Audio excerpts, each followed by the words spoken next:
Alright, so I'm here with Mark, our yacht broker, and today we're looking at a boat. And tell us a little bit about yourself and your experience. My experience, I grew up on the water up in New York doing small boats, sailboats. I ran yacht club launches, little power boats, and then I worked commercially for about 15 years. I ran passenger ferries, tugboats, and oil field supply vessels. And that was up until about 2 years ago, and then I retired from that and I started becoming a yacht broker. And I'm 2 years into it, just about to start my third year in brokerage. And here I am with Anthony, my client. Yeah, my client. So we're taking the plunge and considering selling our home, which we've been in for almost 15 years now, and we really like it there. But we want to do what most people dream of doing, which is getting a home that floats and getting unlandlocked, and so we can travel and go off the grid. Go off the grid, do the things we want to do. So what are we looking at today? This is a 76-foot custom-built Canadian boat. The name of the boat, the company that built it is Polar, P-A-U-L-A-R. This is a 3-stateroom boat with a galley down. She's about 76 feet long, but she was extended, so she was originally about 68 feet long. So the extension is all in the back. It's an open cockpit, and at that time they repowered the boat as well. They changed the engine configuration and put new engines in the boat at that time. So now it's a straight drive with caterpillars and a very good fit for a liveaboard. There's a lot of room here. There's several different entertaining spaces. We have 3 staterooms, 2 master staterooms. We basically have like a split master here.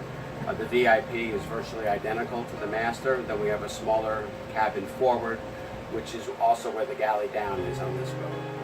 Nice feature on this boat is the fly bridge. It is enormous. It runs probably 2/3 of the length of the boat. So you have a lot of outdoor entertaining space up top. The salon on this boat is a little bit more narrow than you might get on a boat of this size, and that's because you have very wide walkways on both sides. So that allows you to move around the boat easily. So when you are running short-handed or single-handed, it makes docking and undocking a lot easier. So it's a trade-off. You have more room to move outside, a little bit less room inside. But overall, it's a very good value, and I think it's a good choice for a liveaboard. So if we decide to make an offer on a boat like this, what is our first step? So you start with a written offer with the terms that you want. And what normally happens, there's usually 1 or 2 volleys after that back and forth to settle on the price. Normally the rest of the terms are pretty much good to go. 4 to 6 weeks for a close from the original offer date. And the rest of it is very close to what you do in selling homes. The model is almost identical. In homes you get an appraisal and a walkthrough and a survey. On a boat you get a survey as well, except the boat has to come out of the water, so it's a little more involved, and you need a mechanical. On a boat this size you would probably have 2 different people, one to do the engines and generators and another one to strictly do the hull and everything above the waterline. But the same basic model. After you do your survey and mechanical inspections, you renegotiate if there are survey adjustments, and then you decide whether or not to go forward. You would actually sign an acceptance of vessel. In real estate, no action implies an acceptance. On boats, you actually have to physically sign. And if you do nothing, no action when buying boats is an implied rejection that you're not going forward. But once you act or perform by that date, then your deposit goes hard, and then you have a few weeks to finalize the closing. Title search, just like you do on a home, and then a transfer of ownership. So it's kind of like buying a home as is. We get the right to do the inspection. If we're not happy with it, we don't have to go forward. Exactly. Okay. And on a home, inspections usually run about $250 to $450, depending on the extent of the inspection that they're going to do. Exactly. And in boats, it's much more complicated. It tends to run quite a bit more than that. This size boat, you're looking at a few thousand. You're looking at somewhere in the ballpark of $1,000 or more to take the boat out of the water for what we call a short haul, because the boat does not go up on land and get blocked. It just stays in the slings. It stays in the lift for long enough to do the survey, right back in the water. We call that a short haul. Then you have the surveyor for the hull, and on a boat this size, I would recommend getting a separate one to do the mechanical inspection. So you have 3 different parties that are involved. There are expenses that the current owner incurs. You don't have to run the boat, so the owner has to run the boat for you or provide a captain. And the expenses as far as the fuel burn, any wear and tear on the boat, that's at the owner's expense. The buyer pays for the surveyors and to haul the boat out of the water. So there is a bit of a shared expense. Okay. So when we go to do the closing, do we use a title company where we all go to some place and there's attorneys involved, or how does that work? You can hire an attorney to be sure everything is okay. This boat is a U.S. flag boat. It's going to stay U.S. flag when you take ownership, so it's fairly simple. So with my office, we can do most of that work for you. When it gets more complicated, we'll tell you and we'll give you a list of agents to contact, dock agents, if there's complications and it's not a straightforward transfer of ownership. And definitely if it's a foreign flag, I would say you'd want legal help as well, just to be safe. Okay. So we do most of it, but when it gets more than a basic U.S. to U.S. transfer, we advise you to get a dock agent and a lawyer as well, just to be safe. What kind of lawyer, though? Would it be like a maritime attorney? Specialized maritime attorney, yeah. It's a niche market. There's a handful of lawyers that do it. Okay. In real estate, when we do a title search, we're looking for things like liens against the property, citations from the county, things like that. What would we be looking for in a boat? Exact same thing. The most important thing are liens. Yeah, that's what we're looking for. If a boat has been sitting for a while, there may be liens against it from where it was sitting. If they haven't paid the dockage fees, there may be liens on it from maintenance work that they didn't pay.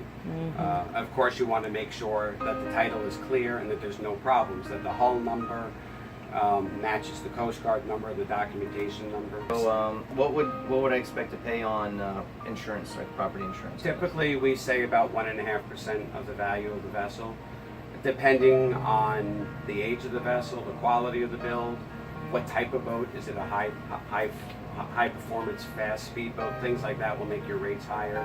If it's a very slow, traditional trawler type boat, the rates may be less because they're not normally involved in accidents.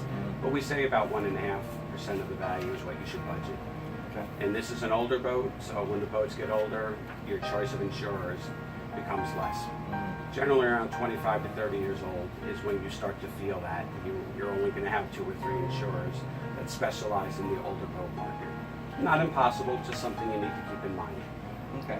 And do those insurance policies include like towing services or something like that? Or is that something we would get separately? Towing is separate. You would get a towboat US or sea tow. They're usually between $150 and $200 a year, and that covers you for towing pretty much anywhere that you're going to go.